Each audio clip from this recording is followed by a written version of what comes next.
नहाते समय मात्र ये 2 नियम अपना लीजिए। इतना करने मात्र से आपका शरीर बहुत ज़्यादा निरोगी रहेगा और बुढ़ापा आपके शरीर से कोसों दूर रहेगा। आज की ये जानकारी अगर आपको पसंद आए तो मुझे अप्रिशिएट करने के लिए आज की इस वीडियो को लाइक, कमेंट और शेयर ज़रूर कीजिएगा। Hello everyone, welcome back. मैं आपकी होस्ट संतोष मधु, एक सर्टिफाइड डाइटिशियन और एक नेचुरोपैथ। मैंने आपसे पहले भी कई सारे ऐसे नियम के बारे में और ऐसी कुछ गलतियों के बारे में आपको बताया है जिन्हें आप नहाते समय अगर इस्तेमाल करते हैं तो इससे शरीर को बेहद लाभ मिलता है। इसी सीरीज़ में आज मैं आपके साथ 2 और नियम शेयर कर रही हूँ जो अगर आप करते हैं, यानी कि इन बातों को आप ध्यान रखते हैं तो इससे शरीर को बहुत लाभ मिलते हैं। चलिए समय न गवाते हुए सबसे पहले जान लेते हैं पहला नियम। आपने अक्सर देखा होगा पुराने समय में जब दादी, नानी या फिर हमारे दादाजी, बड़े लोग जो भी नहाते थे या वो आज भी नहाते हैं अगर वो इस पीढ़ी में हैं, तो आपने देखा होगा सबसे पहले बैठकर इत्मीनान से वो अपने पैर रगड़ते हैं। लेकिन आजकल की जनरेशन इतनी भागदौड़ और इस समय में हम लोगों ने इस काम को करना छोड़ दिया है। बहुत सारे लोग ऐसे हैं जो कि इस काम को बिल्कुल नहीं करते हैं। और मैं अगर रेशियो की बात करूं तो लगभग, आप ज़रूर बताइएगा कमेंट बॉक्स में कितने लोग ऐसा करते हैं। मुझे तो लगता है लगभग 90% लोग ऐसे हैं जो इस काम को नहीं करते हैं, यानी कि नहाने से पहले अपने पैरों के तलवों को रगड़ना, पैरों की अच्छे से बैठकर सफाई करना। आप जानते हैं ये सिर्फ एक सफाई करने का या शरीर को साफ करने का तरीका नहीं है। आप सभी को पता है, मैंने कई सारी वीडियोस में आपको बताया है कि पैर जो है इसके तलवों में बहुत सारे ऐसे एक्यूप्रेशर के पॉइंट होते हैं जिन्हें अलग अलग तरीके से दबाने से शरीर को लाभ मिलता है। किसी को दबाने से किडनी में लाभ मिलता है, यानी कि किडनी के इन्फेक्शंस में और कई सारी समस्याओं में लाभ मिलता है। किसी को दबाने से नींद अच्छी आती है, किसी को दबाने से डाइजेशन मजबूत होता है, किसी से दर्द दूर होता है शरीर का। पर कई बार हमारे पास इतना समय नहीं होता है कि हम एक एक पॉइंट को दबाएं। तो सिर्फ इतना करने से, यानी कि नहाते समय अपने पैरों को रगड़ने से, उनकी हल्की सी मालिश करने से सफाई भी हो जाती है, शरीर का तापमान भी बैलेंस हो जाता है, यानी कि नहाने से पहले आपका शरीर उसके लिए तैयार हो जाता है। और इसके अलावा बॉडी से टॉक्सिन्स भी निकलते हैं और आपका डाइजेशन भी मजबूत होता है। आपने देखा है पुराने समय में तो दादी एक ईंट पर बैठ जाती थी और दूसरी ईंट से पैरों को रगड़ती थी हल्के हल्के। अब मैं ये नहीं कहती हूँ कि आप ईंट से रगड़ें, लेकिन छोटे किसी पत्थर से या फिर आजकल तो तरह तरह के ब्रश आते हैं, उससे तलवों को हल्का हल्का घिसें। इससे बहुत अच्छी मालिश हो जाती है नहाने से पहले।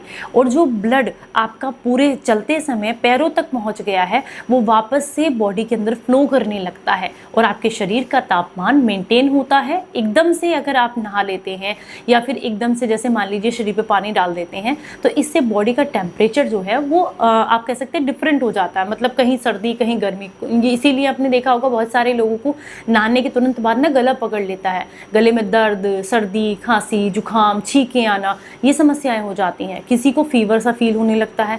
यहाँ इवन कि बहुत सारे लोगों को तो नहाते नहाते हार्ट अटैक आ जाता है। और ऐसा किस कंडीशन में होता है? वो तब जब आपने बहुत हैवी कोई काम किया है, पसीना बहाया है और आप तुरंत नहा लें, तो ये कंडीशन आपके शरीर के लिए सही नहीं होती है। तो बस आपको छोटा सा काम करना है, कोई छोटा सा ब्रश लीजिए, कोई छोटा सा पत्थर लीजिए, उससे पैर के तलवों को हल्का सा रगड़िए और रगड़ने के बाद आप जो है अच्छे से नहाइए। जैसे मैंने बताया है, सबसे पहले नाभि पर पानी डालें, उसके बाद आप अपने शरीर पर पानी डाल सकते हैं।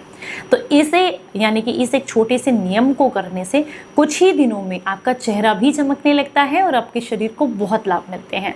चलिए अब हम बात करेंगे दूसरे नियम के बारे में। पहले एक बहुत आपने कहावत सुनी होगी, ठंडे ठंडे पानी से नहाना चाहिए। और जब ये ऐड आता था ना तो इसके पीछे एक बंदा तौलिया को घुमाता रहता था कमर के पीछे। तो वो क्या करते हैं, मालिश करना। तो आपको भी यही करना है, गीले टॉवल से अपने शरीर की मालिश करनी है। कुछ लोग शरीर की मालिश नहाने से पहले करते हैं, कुछ समय पहले, कुछ लोग नहाने के बाद करते हैं। लेकिन अगर आपके पास इन दोनों में से कोई भी समय नहीं है तो आप आसानी से अपने शरीर की मालिश गीले तौलिए से कर सकते हैं। करना क्या है, नहाने के बाद जैसे हमने अपना शरीर पोंछ लिया, उसके बाद आप टॉवल लीजिए और अच्छे से उसको हाथ में पकड़ के रगड़िए, पूरी बॉडी पर रगड़ना है उसको। इससे क्या होता है, जो हमारी स्किन है ना, ये हर चीज़ को एब्जॉर्ब करती है, यानी कि हमारी ये त्वचा है, इसके अंदर वो पावर है कि कि ये गंदी चीज़ हो, यानी कि डस्ट है, डर्ट है, पोल्यूटेड जो एयर है, उस सब को एब्जॉर्ब करती है, जिसकी वजह से टॉक्सिक हो जाती है। तो ऐसे रगड़ने से टॉक्सिन्स रिमूव होते हैं, स्किन पर भी ग्लो आता है और शरीर डिटॉक्स भी होता है। इसके अलावा नहाते समय जब हम पानी शरीर पर डालते हैं तो हमारा उस समय शरीर का जो बैलेंस है, जो टेम्परेचर है, वो एक अलग ही मोड में होता है, यानी कि काम करने में अलग होता है, आराम करने में अलग तरीके का बैलेंस करता है बॉडी, लेकिन नहाते समय बहुत ही रिलैक्स मोड में होती है। तो जब आप तौलिए से इसको रगड़ते हैं ना, तो आपको रिलैक्स भी फील होता है, यानी कि थकावट दूर होती है, मांसपेशियों का दर्द दूर होता है, अगर जो है आप नहाने के बाद गीले तौलिए से अपने शरीर को रगड़ते हुए अच्छे से शरीर की मालिश करते हैं। तो मैंने आपको बताए 2 नियम। पहला है कि आप अपने पैरों के तलवों को रगड़ें, उनकी अच्छे से सफाई करें। दूसरा है कि नहाने के बाद गीले टॉवल से अपने हाथ पैरों को, शरीर को रगड़ें, इसकी मालिश करें। इससे शरीर को बहुत लाभ मिलते हैं। कुछ दिन ऐसा करके देखिएगा और इसके जो भी फायदे हो मेरे साथ कमेंट बॉक्स में ज़रूर शेयर कीजिएगा। चलिए फिर मिलूंगी किसी नई जानकारी के साथ। तब तक अपना बेहद ख्याल रखिए और हंसते मुस्कुराते रहें।